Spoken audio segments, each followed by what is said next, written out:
5 বছর আগে পৃথিবীকে থমকে দিয়েছিল এক অদৃশ্য আতঙ্ক করোনা।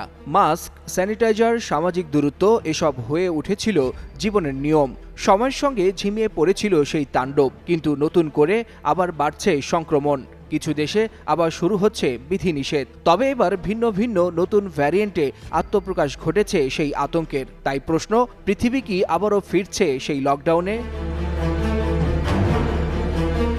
2020 সালে যে করোনা বিশ্বকে গৃহবন্দী করেছিল, সেই আতঙ্কের নতুন রূপ ফিরেছে চীন, জাপান, ইউরোপ, আমেরিকা এবং সিঙ্গাপুর, ভারত, বাংলাদেশ ও মালদ্বীপ সহ দক্ষিণ এশিয়ার বেশ কয়েকটি দেশে। এরই মধ্যে বিভিন্ন দেশে শনাক্ত হয়েছে করোনার নতুন কয়েকটি ভ্যারিয়েন্ট, যা আগের ধরনগুলোর তুলনায় অনেক বেশি সংক্রামক। করোনার শুরুর দিকে বেশি ক্ষতিগ্রস্ত হয়েছিল প্রাপ্তবয়স্ক ও রোগপ্রবণ ব্যক্তিরা। তবে এবার শিশু ও তরুণদের মাঝেও ছড়িয়ে পড়ছে নতুন এই ভ্যারিয়েন্ট।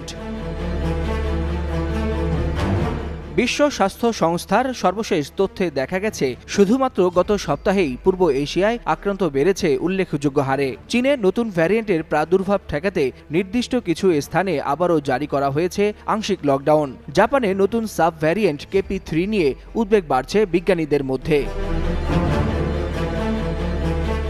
বাংলাদেশে এখনও বড় কোনো সংক্রমণের খবর না মিললেও ইমিগ্রেশন ও হাসপাতালগুলোতে সতর্কতা জারি করা হয়েছে।